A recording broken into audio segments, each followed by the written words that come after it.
बुलाना चाहूंगी जी दिल एनसीआर हरियाणा और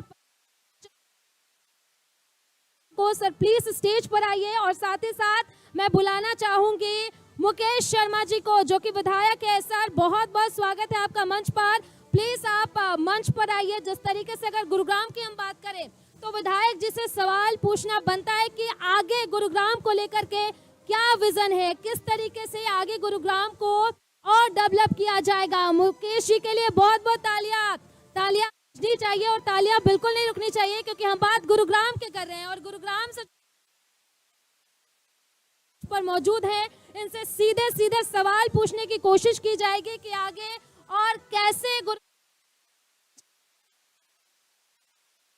चाहे सड़क की बात करें, ड्रेनेज की बात करें, सीवरेज की जो समस्याएं हैं, इसको लेकर के भी हम तमाम तरीके के सवाल पूछने की कोशिश करेंगे और समझने की कोशिश करेंगे कि किस तरीके से आगे रोड मैप है गुरुग्राम को डेवलप करने के लिए। इसी के साथ साथ मैं मंच पर आमंत्रित करना चाहूंगी मेरे सहयोगी। अब ये सवाल पूछेंगे कि किस तरीके से आगे जो है डेवलप किया जाएगा, चाहे सड़क की समस्या की बात कर ले, की बात कर ले, वाटर लॉगिंग की समस्या की हम बात कर ले, क्योंकि प्री मॉनसून एक्टिविटीज अब शुरू हो चुकी हैं और हर बार ऐसी तस्वीरें गुरुग्राम से आती हैं जहां पर जो है वो पानी से लबालब। अब ऐसे में अब सवाल पूछेंगे कि आखिर किस तरीके से क्या प्लानिंग किया जा रहा है इसको डेवलप करें। इसी के साथ साथ over to you Deepika and Devendra. शुक्रिया सोनाली। और इस वक्त हमारे साथ मुकेश शर्मा गुरुग्राम विधायक हैं और ऐसे विधायक पहली बार देखे हैं जिन्होंने गुरुग्राम शहर से लेकर खाटू श्याम तक धमाल मचा दिया और लोगों की एक ऐसी कतार लगा दी कि गुरुग्राम के विधायक राजस्थान में बैठकर लोगों की समस्या सुन रहे थे, खाटू श्याम बाबा के दरबार में बैठकर। वाकई वो वीडियो काफी चर्चा का विषय और वायरल भी हुआ, लोगों ने काफी पसंद भी किया। पॉजिटिव नोट पर हम बात कर रहे हैं। कहाँ से आता है इतना जोश विधायक जी? सब बाबा का आशीर्वाद है, बाबा के सेवक हैं, बाबा के नौकर हैं। बाबा ही ये एनर्जी देता है काम करने की। अच्छा, ये तो पूरे भारत का विषय है कि हम खाटू जाते हैं यहाँ से पैदल। 31वीं हमारी यात्रा थी, उसके बाद जाने के बाद एक बहुत बड़ा पंडाल लगाते हैं। गुड़गांव का क्या वो भारत का सबसे बड़ा पंडाल होता है उस टाइम वहाँ का, खाटू का। और जो भी श्याम प्रेमी आता है उनके हम सब लोग परिवार के हमारे जितने भी लोग हैं वहाँ जो सेवक हैं वो सब उनकी श्याम प्रेमियों की सेवा करते हैं। और अच्छा भी लगता है क्योंकि मन की संतुष्टि मिलती है इससे। और हमारे शहर का भी नाम होता है। गुड़गांव जिस तरीके का शहर है ऐसी सुविधा भी देते हैं हम वहाँ पर कि कम से कम नहीं तो 150 तरह के तो मंजन होते हैं वहाँ पर भोजन में, तो रुकने की व्यवस्था भी अच्छी है। तो एक एक व्यक्ति के मन में रहता है कि हाँ किसी के वहाँ रुके थे, सेवा हुई थी, तो ये भी हमारे लिए बहुत अच्छी बात है। दीपिका, बिल्कुल वो पंडाल ऐसा पंडाल है जहाँ लाखों लोग रोजाना भोजन करते हैं। तो विधायक जी, क्या वहाँ एक चीज़ और सीखने को मिलती है, क्योंकि न केवल हरियाणा के बल्कि देश के अलग अलग राज्यों से लोग आते हैं, तो क्या, क्योंकि लगातार इस तरह से अलग अलग जाकर रिसर्च की जाती है, तो क्या देखने को मिलता है, आपको क्या सीखने को मिलता है वहाँ पर? आपको देखा होगा कि वहाँ हर पूरे भारतवर्ष से नहीं, जो विदेश में भी रहते हैं, तो लोग फागुन के मेले में क्या करते हैं, फागुन के मेले में हर व्यक्ति आता है। फागुन के मेले में तो कोई बाहर भी रह रहा है, विदेश में भी रह रहा है, वो भी आता है। हमारे हिंदुस्तान के हर व्यक्ति भी वहाँ पर पहुँचते हैं। तो उस दौरान एक अलग सा माहौल रहता है फागुन का। कई करोड़ों लोग फागुन के मेले में दर्शन करते हैं और हमारा सौभाग्य रहता है कि उस दौरान जितने भी श्याम प्रेमी आते हैं उनको भी हम अच्छी तरह सबसे मिलते हैं। सबकी व्यवस्था है वहाँ पर, भोजन की व्यवस्था है वहाँ पर। आदमी थका हारा आता है तो उसकी मसाज भी हम स्वयं भी भक्तों के पैर दबाते हैं, तो हमें लगता है कि उससे सुकून भी मिलता है। और दूसरा एक इतिहास रचने का भी कार्य ये होता है कि बाबा श्याम कलयुग के सबसे बड़े देव हैं, तो उनके काम करने के लिए उनके प्रति सेवा करने का भी हमारा सौभाग्य मिलता है ये कार्य करने। विधायक जी, जब हम सेवा की आप बात कर रहे हैं, उन वीडियोस की बात कर रहे हैं, लेकिन आपके अगर राजनीतिक सफर को हम देखें तो एक लंबा राजनीतिक सफर आपका रहा। उतार चढ़ाव आए, हार का भी आपको स्वाद चखना पड़ा कई बार। उसके बाद पहली बार आप विधायक बने, जनता ने आप पर भरोसा किया। 1.5 साल का लगभग समय हो गया है, गुरुग्राम में आज हम बैठे हुए हैं। हम जनता से रिपोर्ट कार्ड लें उससे पहले विधायक जी कितना मानते हैं कि जनता की उम्मीदों पर वो खरे उतरे इन 1.5 सालों में? मैं तो मुझे विधायक बने हुए आज 19 महीने करीबन, आज ये लगा लो कि मुझे 6 दिन के करीब हो गए। 19 महीने 6 दिन हो गए हैं, और 19 महीने 6 दिन में मैं आपको एक एक डाटा बता सकता हूं कि मैंने कोई भी वार्ड, गुड़गांव के हमारे काउंसलर भी सब अच्छे हैं मेरी विधानसभा में जो है, तो कोई वार्ड ऐसा नहीं होगा जब मैं बार बार आपसे बोलता था कि 50 करोड़ से भी ऊपर के लोगों के काम चले हुए हैं। और वैसे भी जो जो हमारे मुख्य मुख्य कार्य थे वो हम सब लोग पूरे 19 महीने के अंदर हमने ये बता दिया लोगों को विधायक होता क्या है। इससे पहले भी कांग्रेस ने भी राज किया है 25 साल गुरुग्राम के अंदर, लेकिन आप लोग देखना उस राज में और उस 19 महीने में जो हमने करके दिखाया है वो आपके सामने बिल्कुल अलग है। देवेंद्र, तो आप यही कवर करते हैं, विधायक जी जो बात कर रहे हैं तो वो सवाल भी उससे जुड़ा लेंगे, और आप भी थोड़ा बताइए कि कैसे। विधायक जी बिल्कुल, पार्किंग तो आपने खुलवा दी, बहुत ही मशक्कत के बाद आपने मेहनत भी की उसमें, लेकिन दूसरी तरफ कूड़े को लेकर एक लगातार प्रयास रहा। आपने कहा 100 दिन में कूड़े को हम खत्म कर देंगे सड़कों से, लेकिन उसके बावजूद भी परिस्थिति अभी इस तरह की बनी हुई है कि शहर में ये समस्या तो है, ये भी आप बखूबी जानते हैं। कैसे खत्म हो पाएगी ये? अभी कूड़े का भी टेंडर है, हमारी 800 गाड़ियां आने वाली है एमसीजी से, और मैंने कल ही एक यात्रा शुरू कर रहा हूँ। कल सुबह 6 बजे आप भी, मैं आपका भी उसमें निमंत्रण दे रहा हूँ आज ही। कल जितने भी मीडिया के बंधु हमारे साथी बैठे हैं उनका सबका निमंत्रण है। कल 6 बजे से मैं रेलवे स्टेशन से इसकी शुरुआत कर रहा हूँ। हमारे जितने भी श्याम प्रेमी मंडल हैं और जितने भी लोग हमारे संगठन में जुड़े हुए हैं वो कल से हर संडे को हम अलग अलग स्थान करके तय, कल हम उस एरिया में शुरुआत करेंगे गुड़गांव रेलवे स्टेशन से और प्रकाशपुरी चौक तक की सफाई का हमने रखा है। उसमें 2 गाड़ियां मैं अपने मंडल को अपने निजी कोष से, अपने संगठन से 2 गाड़ियां, उनमें जो वे कहते हैं ना ई रिक्शा पे हमने गाड़ियां बनवाई है, और वो भी हम जल्दी से जल्दी आप कल उनको दियाऊंगा उस अपने मंडल को। और उसके बाद में हमें लगेगा कि जो एमसीजी से और जो जीएमडीए सफाई कर रहा है वो तो कर ही रहा है, लेकिन हमारी श्री श्याम परिवार महासंघ की तरफ से भी आने वाले समय में, आने वाले 2-3 महीने में आपको लगेगा कि गुड़गांव में संगठन की तरफ से भी बहुत सफाई का मामला चला हुआ। ये तो आपके काम की बात हो गई, और अभी जो आपने आगे प्लान बनाए हैं, लेकिन गुरुग्राम एक ऐसा शहर है जो हम जानते हैं कि पूरे प्रदेश में सबसे ज्यादा रेवेन्यू देने वाला राज्य है। बावजूद इसके सबसे ज्यादा समस्याएं, चाहे हम सीवरेज की बात करें, साफ सफाई की बात करें, या फिर जलभराव की बात करें, एक बड़ा मुद्दा इसी जगह से निकल कर आता है। आप क्या मानते हैं कि ये सिस्टम का फेलियर है, या अब तक जो इतनी चुनौतियां आई हैं राजनीतिक इच्छा की कमी रही है, जो गुरुग्राम में ये समस्याएं आज भी चल रही हैं इतना रेवेन्यू देने के बावजूद? आप मुझे पूरे गुड़गांव विधानसभा में एक जगह शिविर की समस्या बताए।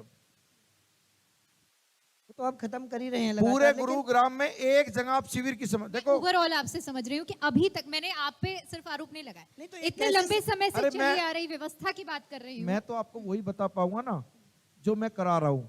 अभी गुरुग्राम के अंदर गुड़गांव विधानसभा में कोई भी वार्ड में आप मुझे एक भी ऐसी जगह बताएं जहां शिविर की समस्या हो। अभी आपको जो आप बार बार हमें बारिश की बात करते हो, रेन हार्वेस्टिंग की, कोई भी वार्ड ऐसा नहीं होगा जिसमें रेन हार्वेस्टिंग की अब की बार चैम्बर ना बनाए गए हों। और दूसरा, अभी अब की बारिश में हमें लगेगा कि हमें बहुत राहत मिलेगी। धीरे धीरे करके प्रयास, ये भी हम जल्दी से जल्दी इस कार्य को भी हम जल्दी से जल्दी पूरा करेंगे कि ये जो पानी वाली समस्या है और जो कूड़े वाली समस्या है, ये भी अब की बार आपको गुड़गांव में बहुत कम सुनने को मिलेगा। विधायक जी, एक लगातार आप प्रयास करते रहे और गुरुग्राम शहर को बड़ी आवश्यकता है अस्पताल की, वो HSIDC को अभी दिया है, आपने भी बहुत प्रयास किया, तो अब कब तक लग रहा है कि गुरुग्राम वासियों को ये अस्पताल मिल जाएगा? अब मुझे लग रहा है कि ये इसी साल के अंदर अंदर इसकी ओपनिंग हो जाएगी। 1054 करोड़ रुपए इसके पास हुए हैं, और ये अब की बार तो क्योंकि पहले संस्था तय नहीं की थी, अब HSIDC को दिया है, तो हमें ये लगा कि एक संस्था तय हो गई। जब संस्था तय हो जाती है तो फिर वो 100% उस कार्य के लिए आगे बढ़ना हो जाता है। अभी इसी साल के अंदर 2026 में ही इसकी ओपनिंग हो जाएगी, और ये हॉस्पिटल, सिविल हॉस्पिटल हमारा चालू हो जाएगा 400 प्लस 200 बेडों का जो हमने सोच रखा है। इसके अलावा रेलवे स्टेशन भी बड़ा भव्य बना रहे हैं आप। शीतला माता मंदिर का बड़ा भव्य मंदिर बनने वाला है। आप खुद उसमें देखने गए थे, निरीक्षण करने गए थे। कब तक पूरा होने वाला है और किस तरह का ये प्रोजेक्ट है, क्योंकि आप कह रहे थे दुनिया में सबसे अलग ये प्रोजेक्ट है। अभी जब हम आपके साथ जब देखने के लिए मैं गया था शीतला माता का, उस दौरान मेरे को सीओ ने बताया था कि भाई इसमें कम से कम नहीं तो अभी 90 करोड़ रुपए की जरूरत है। और उसी 1 महीने के अंदर अंदर माननीय मुख्यमंत्री श्री नायब सिंह सैनी ने शीतला माता श्राइन बोर्ड को 90 करोड़ रुपए दिए। आने वाले चैत्र के जो नवरात्र है मार्च तक, मेरा वादा है आप लोगों से, अब की बार आप नए भवन में ही दर्शन करोगे शीतला माता के। चलिए, विकास होना चाहिए, यही जनता चाहती है, यही उम्मीदें होती है जनप्रतिनिधि से। आज जिस जगह पर हम बैठे हैं, गुरुग्राम को मिलेनियम सिटी के नाम से जाना जाता है। ऐसे में उम्मीदें भी बहुत हैं, पूरे कॉर्पोरेट ऑफिसेज गुरुग्राम में ही है। लेकिन एक बड़ा तबका है जो इस गुरुग्राम को 2 सेक्टर्स में डिवाइड करता है। एक गुरुग्राम जो कॉर्पोरेट सेक्टर में डिवाइडेड है, और दूसरा जहां पर बुनियादी चीज़ों की, मैं फिर से उसी चीज़ को दोहराऊंगी, जहां पर कॉर्पोरेट सेक्टर में हम देख रहे हैं कि जो सबसे महंगे फ्लैट्स भी आज गुरुग्राम में मिल रहे हैं, और जो समस्याएं हैं एक अलग एक आम जनता की। क्या आप मान रहे हैं कि अभी यहाँ पर 2 धड़े हमें देखने को मिल रहे हैं, लेकिन उसमें विकास करके बराबरी में लाने का प्रयास आपकी ओर से किया जा रहा है? नहीं, ऐसा कुछ नहीं है जो आप लोग सोच रहे हो कि वो बार बार हमसे लोग बोल लेते थे कि न्यू गुड़गांव और पुराना गुड़गांव। मुझे तो आज तक ऐसा कुछ महसूस नहीं हुआ, और वो कुछ महसूस भी होगा कभी लाइफ में तो मैं राजीव चौक से एक एलिवेटेड रोड बना रहा हूँ वाया सेक्टर 5 होते हुए, और सिग्नेचर टावर पे मिलेगा, वो दोनों को बराबर ही कर दूंगा। एलिवेटेड पे पता भी ना चलेगा। जो नए शहर के लोग हैं जो कहते हैं भाई मैं गोल्फ कोर्स रोड पे रह रहा हूँ, उसको यही नहीं पता हमारे यहाँ सबसे मशहूर चीज क्या है। जब वो सरदार की जलेबी खाने के लिए आएगा, बालाजी के कुलचे भटूरे छोले भटूरे खाने के लिए आएगा, तो शहर में अपने आप ही फर्क महसूस नहीं होगा। ये तो लोगों ने बना रखे हैं। कॉर्पोरेट गुरुग्राम और न्यू आम गुरुग्राम जैसा कोई कॉन्सेप्ट आप नहीं मानते हैं? अभी देखो जो बसापत होती है, आप कभी भी लगाओ, जो एरिया अब डेवलप हो रहा है और जो एरिया से 40 साल 50 साल पहले 100 साल पहले डेवलप हुआ होगा, उसको धीरे धीरे समय तो लगता है ना।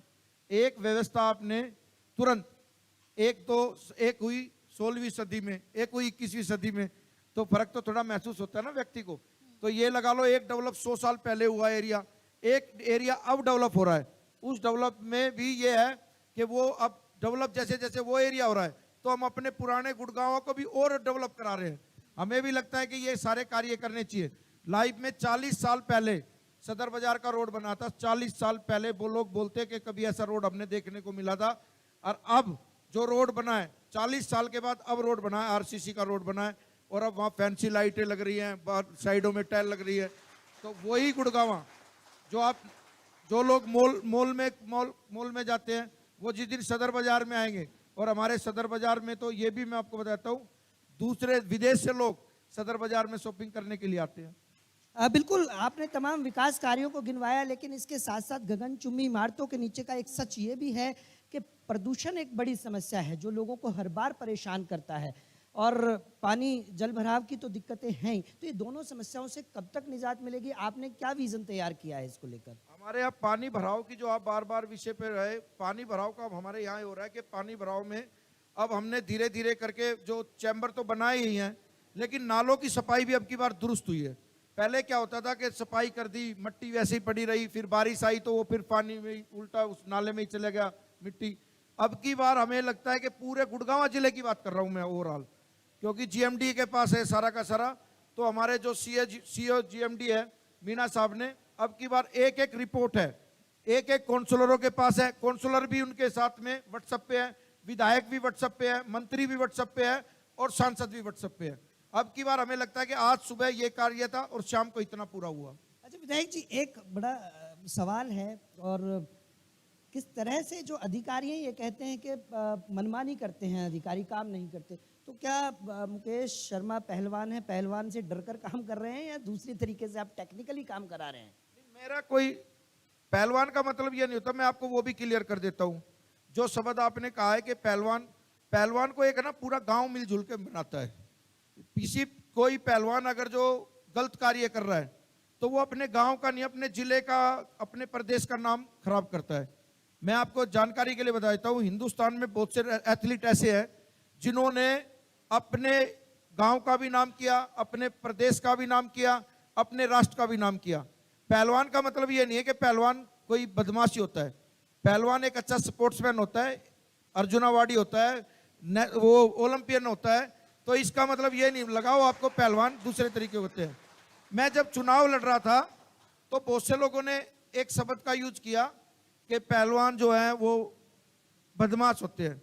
अब मैं आपके जानकारी के लिए बता देता हूं, मेरे को 19 महीने 6 दिन के अंदर कोई एक व्यक्ति 5.5 लाख वोटरों में से, छोड़ो आप गुड़गांव, बादशाहपुर, सोना, पटौदी और हरियाणा में से कहीं भी कोई व्यक्ति मिलने के लिए आया तो मेरा प्रयास ये रहा कि इसका 100% फोन करूंगा, मेरे दर पे से नाराज होकर नहीं जाना चाहिए। दीपिका, इसी से एक बड़ा सवाल है और बड़ी अच्छी बात है, हर एक नेता का कोई ना कोई प्रतिद्वंदी होता है और मुकेश शर्मा जी के भी प्रतिद्वंदी हैं, विपक्ष भी बैठा है, लेकिन वो एक इनकी खूबी मानता है और कायल है इस बात का। उनको एक डर लगता है कि विधायक हर एक घर में, सबके सुख में दुख में जहां भी हो वहां पहुंचते हैं, न केवल विधायक जी बल्कि परिवार के तमाम सदस्य भी। ये कैसे संभव हो पाता है कि हर घर जाना, हर एक व्यक्ति से मिलना? मेरी भी परिवार की एक टीम बनी हुई है, मेरे काउंसलर भी हैं, वो भी पूरा सहयोग करते हैं। मेरी खुद की भी टीम है, मेरा परिवार भी है, मेरे बच्चे भी हैं, सब लोग लगे हुए हैं। कई लोगों को तो, मैं आपको सही बात बताऊं, कई लोगों को तो इस बात की भी ईर्ष्या है कि मेरे परिवार का मेरा छोटा भाई जा रहा है या मेरे बच्चे जा रहे हैं, तो उनको इस बात की ईर्ष्या। ना जाए तो ईर्ष्या, जाए तो ईर्ष्या। तो व्यक्ति को कभी ये नहीं सोचना चाहिए, कार्य होना चाहिए, कायल है इस बात के, कार्य होना चाहिए व्यक्ति के जाने के। चलिए आखिर में एक बहुत छोटा सा सवाल रहेगा। गुरुग्राम की जब हम बात कर रहे हैं तो यहाँ पर एक ऐसा रियल एस्टेट सेक्टर का भी हब माना जाता है, तो कहा जाता है कि बिल्डर्स की यहाँ पर लॉबी है। क्या विधायक बनने के बाद क्या आपके पास भी कभी ऐसा दबाव आया है उनकी कार्रवाई के खिलाफ, कोई ऐसी घटना? मैं वैसे आपकी जानकारी के लिए बता देता हूँ, मैं दबाव किसी का नहीं मानता। मैं दबाव मानता हूँ, हमें संगठन में भारतीय जनता पार्टी ने कार्य सिखाया है कि आप अपने कार्य करें, और हरियाणा के यशस्वी मुख्यमंत्री श्री नायब सिंह सैनी ने, हमारे सांसद केंद्र के मंत्री राव इंद्रजीत सिंह जी ने हमें एक कार्य दे रखा है कि आप अपने क्षेत्र में कार्य करो। कार्य का मतलब है आपने किसी की दबाव में, बिल्डर कोई मुझसे दबाव क्या देगा, मैंने बिल्डर से कुछ, मैंने तो किसी की चाय थोड़ी ना पीनी है।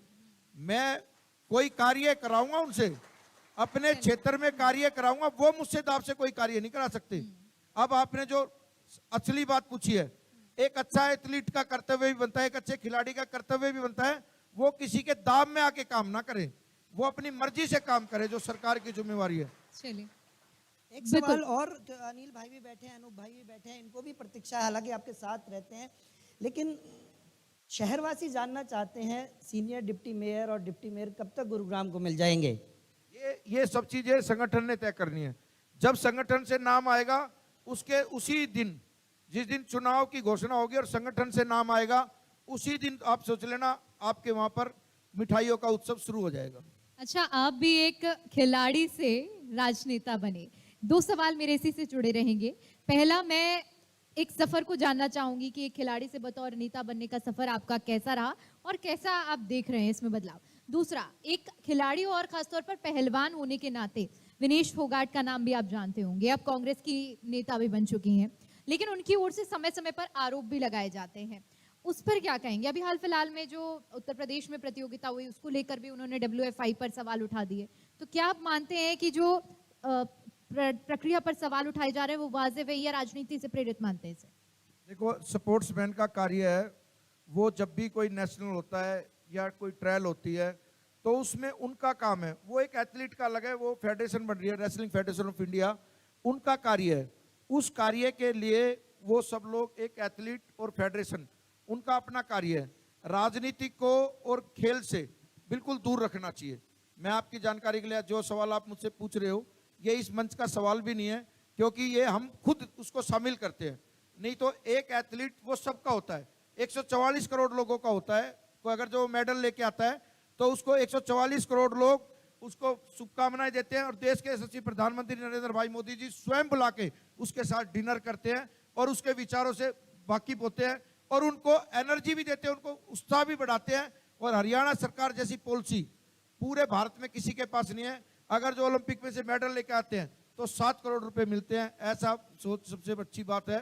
जो कि आज की डेट में किसी प्रांत की नहीं है। विधायक जी, दीपिका ने एक क्वेश्चन किया था कि पहलवान से राजनीति में प्रवेश आना, और एक वाकया आपने, हम गाड़ी में थे आपके साथ राजस्थान जब एयरपोर्ट पर जा रहे तो आपने एक वाकया बताया कि मैं राजनाथ सिंह जी के नज़दीक था, सुषमा स्वराज जी के नज़दीक था, लेकिन कभी पद नहीं लिया, और जब पद का पता लगा जब बहुत देर हो चुकी थी। क्या वो खामियाजा आज लगता है कि आज और ऊंचाइयां छू रहे होते? इसमें कोई दोहराई नहीं। मैं जब राजनीतिक फील्ड में आया तो उसमें सबसे बड़ी बात मेरे लिए, मैं भी एक अच्छा रेसलर था, तो मेरे को संगठन के बारे में धीरे धीरे पता चला कि मैं खेल का, स्पोर्ट्स का संयोजक भी रहा। और मैं आज आपके बीच में जो हमारे राष्ट्रीय सचिव श्री प्रकाश धनखड़ जी, और मैं अब की बार संगठन में बाबूजी ने शामिल किया और इनने आशीर्वाद दिया, और आशीर्वाद देने के बीच में एक मैं बार 24 में में जोरदार विधायक तालियों बना। के साथ स्वागत कीजिए भारतीय जनता पार्टी के नेशनल सेक्रेटरी ओम प्रकाश धनखड़ जी हम सभी के बीच में है। जोरदार तालियों के साथ स्वागत कीजिए सर। बहुत बहुत शुक्रिया आपका हमारे इस मंच पर आकर अपने तमाम मुद्दों को रखने के लिए, बात करने के लिए। बहुत बहुत आपके धन्यवाद। चैनल का भी बहुत बहुत शुक्रगुजार करता हूँ। और अब हमारे सबके मार्गदर्शन, हम सबको एक अच्छी दिशा देने वाले, और संगठन को करीबन कई सालों से जिनका आशीर्वाद स्नेह प्रेम इस हरियाणा की जनता को मिला है, ऐसे हमारे श्री ओम प्रकाश धनखड़ जी, इनके आशीर्वाद से ही आज मैं आपके सामने गुड़गांव का विधायक बनाऊं, क्योंकि इन्होंने भी अपनी टीम में मुझे रखा और शामिल किया और नई एनर्जी दी, नई ऊर्जा दी। तो मैं एक बार गुरुग्राम और माता शीतला की धरती पर इनका भी अभिनंदन करता हूं, स्वागत करता हूं आपके माध्यम से भी। आप सबको भी बहुत बहुत अभिनंदन, आपका सबका स्वागत। धन्यवाद। ओवर टू यू बसंत। बिल्कुल दीपिका, और साथ ही अब मैं गुजारिश करूंगा सर प्लीज थोड़ा मंच पर ठहरिए, और हमारे जी दिल्ली एनसीआर हरियाणा और जी पंजाब हरियाणा हिमाचल के एडिटर हैं विनोद लांबा जी, सर प्लीज मंच पर आएं और एक बार सम्मानित करेंगे। लेकिन उससे पहले एक बार जोरदार स्वागत, और मंच पर मैं बुलाना चाहूंगा ओपी धनखड़ जी को। भारतीय जनता पार्टी के राष्ट्रीय सचिव हैं और अपनी बेबाक शैली के लिए जाने जाते हैं, अपने लहजे के लिए, अपने मुखर लहजे के लिए जाने जाते हैं। और बुके देकर सम्मानित यहां पर ओपी धनखड़ जी को किया जा रहा है। और फिलहाल ये तस्वीरें इस बात का प्रमाण भी हैं कि राजनीति में एक दूसरे के साथ जब प्रेम भाव होता है तो एक कंधा दूसरे कंधे को किस तरीके